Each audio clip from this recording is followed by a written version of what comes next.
Halo semuanya, jadi kelompok kami akan menjelaskan tentang mata kuliah Teknik Riset Operasi tentang materi transportasi. Langsung saja kita ke contoh soalnya. Nah, sekarang kita masuk ke contoh soalnya, yang dimana sebuah perusahaan memiliki 3 pabrik yaitu X, Y, dan Z yang akan mendistribusikan produknya ke 3 kota tujuan yang berbeda yaitu D, E, dan F. Nah, biaya transportasi per unitnya sudah ditentukan masing-masing pabrik ke kota tujuannya sebagai berikut. X ke D itu 18, X ke E itu 6, dan X ke F itu 10. Kapasitas maksimumnya itu 80. Untuk dari Y ke D itu 12, dari Y ke E itu 14, dari Y ke F itu 8 dengan kapasitas maksimum 70. Selanjutnya dari Z ke D itu 20, dari Z ke E itu 9, dan dari Z ke F itu 16 dengan kapasitas maksimum 50. Jadi total kapasitas maksimumnya itu 200. Nah, di sini juga ada kebutuhan. Kebutuhan dari kota D itu memerlukan 40, sedangkan kota E memerlukan 90 dan kota F membutuhkan sekitar 70. Oke, langsung saja kita ke penjelasannya. Nah, langsung saja kita ke penjelasannya. Yang pertama yaitu solusi awal. Kita menggunakan metode NWCR, yang dimana NWCR merupakan metode yang dimulai dari sel paling kiri atas pada tabel distribusi. Alokasinya dilakukan dengan cara membandingkan kapasitas atau supply dari pabrik dan kebutuhan atau demand dari kota tujuan. Nilai yang dialokasikan adalah nilai terkecil di antara keduanya.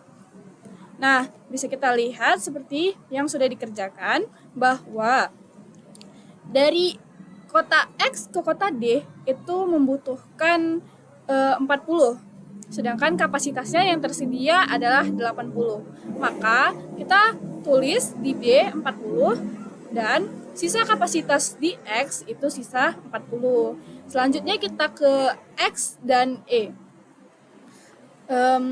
Karena dari X ke E membutuhkan sekitar 90, sedangkan kapasitas yang tersedia tinggal 40, maka kita kurangkan dengan kapasitas yang dibutuhkan.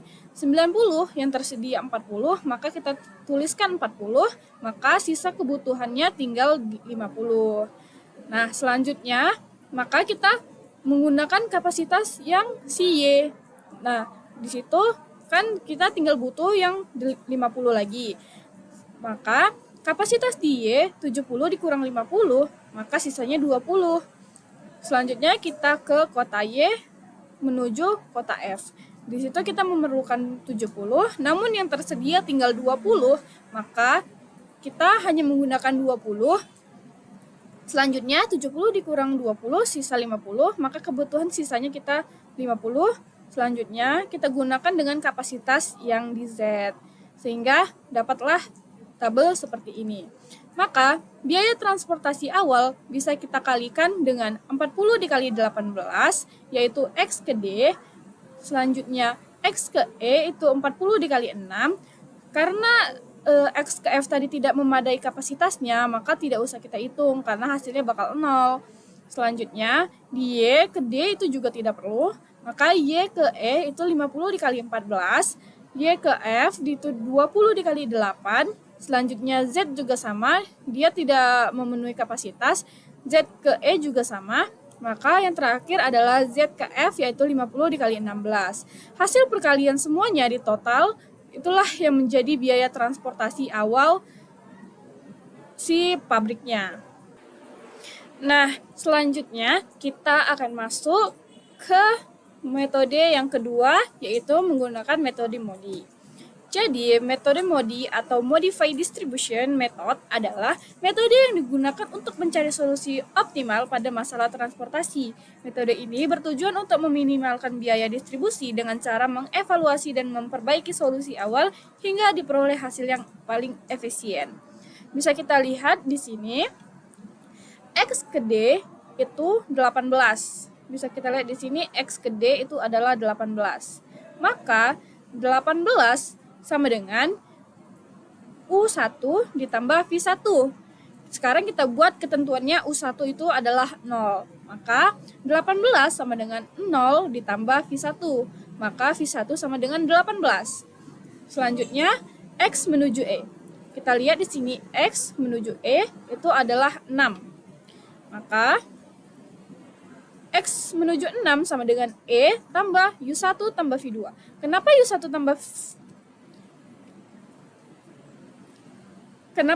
tambah V2? Karena bisa kita lihat kita menentukan U dan V-nya. Nah, bisa kita lihat di sini kita menentukan U dan V. Dari X, Y, Z itu merupakan U1, U2, U3 dan D, E, F itu V1, V2 dan V3. Maka kita lihat nih posisi si 6 berada di posisi yang mana? Di sini. Di X berarti X tadi kan U1, di E berarti V2. Maka kita tambahkan di sini U1 ditambah V2. Maka dapatlah hasil sesuai ketentuan tadi U1 sama dengan 0, maka 6 sama dengan 0 ditambah V2, maka V2 sama dengan 6. Selanjutnya yang Y ke E, maka kita cari Y ke E. Y tadi kan U2, E tadi V2, maka di sini kan 14, maka Y ke E sama dengan 14 ditambah U2 ditambah V2 sama dengan, maka 14 sama dengan U2 ditambah V2. V2-nya tadi berapa? 6. Maka 14 sama dengan U2 ditambah 6 sama dengan U2 sama dengan 14 dikurang 6 sama dengan 8. Begitu juga seterusnya. Maka dapatlah hasil akhirnya V1, V2, V3. V1 sama dengan 18, V2-nya 6, V3-nya 0, dan U1-nya sama dengan 0, U2-nya 8, dan U3-nya 16. Nah, sekarang kita masuk ke langkah yang ketiga sampai yang kelima. Dalam metode transportasi ini, kita bakalan menghitung nilai E, memilih nilai negatif terbesar, dan menggunakan metode stepping stone. Kita masuk ke langkah yang ketiga. Di sini kita akan menghitung nilai E untuk setiap sel kosong. Rumusnya itu adalah nilai E dikurang biaya C dikurangi nilai U dan V. Contohnya untuk sel X ke F, yaitu 10 dikurang 0 sama dengan 10. Untuk sel Y ke D, 12 dikurang 8 dikurang 18 sama dengan minus 14. Untuk sel Z ke D, 20 dikurang 16 dikurang 18 sama dengan minus 14. Untuk sel Z ke E, 9 dikurang 16 dikurang 6 sama dengan minus 13. Nah, karena masih ada nilai yang negatif, artinya solusi kita belum optimal dan perlu diperbaiki. Masuklah kita ke langkah yang keempat, yaitu pilih nilai negatif yang terbesar. Dari hasil tadi, kita cari nilai negatif yang paling besar atau paling kecil nilainya. Di sini kita dapat nilai minus 14 misalnya pada Y ke D. Nilai ini tuh menunjukkan bahwa jika kita melakukan perbaikan di jalur ini, kita bisa menurunkan biaya total. Setelah itu kita masuklah ke metode stepping stone. Selanjutnya kita gunakan metode stepping stone untuk mengevaluasi jalur perbaikan. Kita buat jalur tertutup dari sel yang dipilih, lalu kita beri tanda positif dan negatif secara bergantian. Kemudian kita lihat nilai pada posisi negatif. Ada minus 40 dan minus 50. Nah, kita pilih yang paling kecil yaitu minus 40. Nilai ini digunakan sebagai dasar untuk melakukan penyesuaian distribusi agar biaya menjadi lebih optimal. Seperti itu. Langkah 6 yaitu perbaikan solusi atau reallocation. Pada tahap ini, dilakukan penyesuaian alokasi berdasarkan jalur loop dari metode stepping stone. Sel awal atau kosong diberi tanda plus, lalu diikuti dengan minus secara bergantian pada jalur tertutup. Nilai perubahan theta diambil alokasi terkecil pada sel bertanda minus. Selanjutnya, sel plus ditambah dengan theta, sel minus dikurangi dengan theta. Proses ini memindahkan distribusi ke rute yang lebih efisien tanpa mengubah total supply dengan demand sehingga menghasilkan tabel kontribusi baru dengan biaya yang lebih rendah. Langkah 7 yaitu mengulangi perhitungan U dan V. Setelah tabel diperbaiki, nilai U dan V dihitung kembali karena posisi alokasi sudah berubah. Perhitungan dilakukan secara berurutan pada sel yang sudah terisi dengan menggunakan rumus C sama dengan U tambah V. Salah satu nilai diasumsikan dengan 0, lalu nilai lainnya ditentukan secara bertahap. Hasil nilai U dan V ini digunakan untuk menghitung nilai E kembali guna mengecek apakah solusi sudah optimal. Karena nilai belum optimal, maka kita hitung kembali. Di langkah ke-8, kita hitung nilai E lagi. Di sini ada sel kosong X menuju D sama dengan 18 kurang 0 kurang 4 sama dengan 14. X menuju F sama dengan 10 kurang 0 kurang 0 sama dengan 10. Z menuju D sama dengan 20 kurang 16 kurang 4 sama dengan 0. Z menuju E sama dengan 9 kurang 16 kurang 6 sama dengan minus 13. Di sini nilainya masih belum optimal karena masih ada minus. Kemudian pada langkah 9, kita mengambil negatif terbesar yaitu Z menuju E sama dengan minus 13.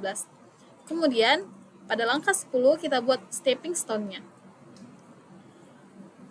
Kita ambil nilai minus yang terkecil yaitu minus 10 di EV2. Oke guys, sekarang saya akan menjelaskan langkah selanjutnya yaitu perbaikan atau revisi tabel. Lakukan revisi tabel seperti sebelumnya dengan cara cari nilai terkecil pada posisi bertanda min, gunakan sebagai nilai perpindahan. Jadi nilai akan ditambahkan ke posisi plus, dikurangi dari posisi min, dan hasilnya tabel distribusi baru atau biaya lebih rendah. Kemudian kita ada uji optimal. Jika semua nilai E lebih besar sama dengan 0, maka solusi dinyatakan optimal. Artinya sudah tidak ada lagi cara untuk menurunkan biaya. Lalu langkah selanjutnya adalah total biaya minimum dengan rumus alokasi dikali biaya lalu dijumlahkan. Rumusnya seperti ini. Dan ya penjelasannya X1J yaitu jumlah barang dan C1J yaitu biaya per unit. Dari hasil perhitungan diperoleh total biaya minimum 1.930. Jadi kesimpulannya, melalui tahapan metode NWC, U-Min V, dan Stepping Stone diperoleh solusi distribusi yang paling efisien. Proses ini memastikan bahwa pengiriman barang dilakukan dengan biaya serendah mungkin tanpa melanggar batas kapasitas dan kebutuhan. Sekian, terima kasih. Assalamualaikum. Selamat siang semuanya.